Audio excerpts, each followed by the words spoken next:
বল ও শক্তির প্রাথমিক ধারণা, পৃষ্ঠা 79 থেকে 83 সমস্ত প্রশ্ন উত্তর আজকে আমার সাথে আমি আলোচনা করছি।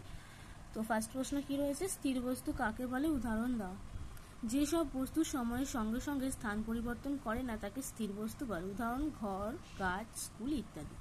বল কাকে বলে, বাইরে থেকে প্রযুক্ত যে কারণের ফলে স্থির বস্তু সচল হয় অথবা সমবেগ গতিশীল বস্তু থেমে যায় বা তার কোনো বেগ বা কমে না বা বেগের দিক পরিবর্তন হয় না অথবা ওই বস্তুর আকৃতি বা আয়তন পরিবর্তন হয়, সেই কারণকে বল বলে।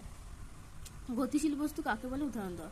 যে বস্তুগুলো সময়ের সঙ্গে সঙ্গে স্থান পরিবর্তন করে তাদের বলে গতিশীল বস্তু, উদাহরণ বাস, ট্রেন, গাড়ি ইত্যাদি। এসআই পদ্ধতিতে বলের একক কি, নিউটন। সিজিএস পদ্ধতিতে বলের একক কি, ডাইন।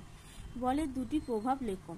সংকোচন বা প্রসারণ ঘটার জন্য বল প্রয়োগের প্রয়োজন। বল কোনো বস্তুর আকৃতি বা আয়তন পরিবর্তন করতে পারে না। চুম্বক পদার্থ কাকে বলে, উদাহরণ দাও। চুম্বক পদার্থ সব বস্তুর উপর বল প্রয়োগ করতে পারে না। চুম্বক নির্দিষ্ট কিছু পদার্থের উপর বল প্রয়োগ করতে পারে, সেই পদার্থগুলিকে বলা হয় চুম্বক পদার্থ, উদাহরণ লোহা, নিকেল, কোবাল্ট ইত্যাদি।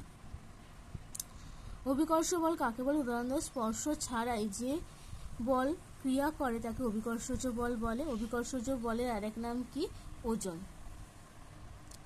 আজকে এই পর্যন্তই থাকো। তোমার যদি ভিডিওটা ভালো লেগে থাকে তোমরা অবশ্যই বন্ধুদের সাথে শেয়ার করো। তোমার সাথে দেখা হচ্ছে অন্য কোনো ভিডিওতে। টাটা।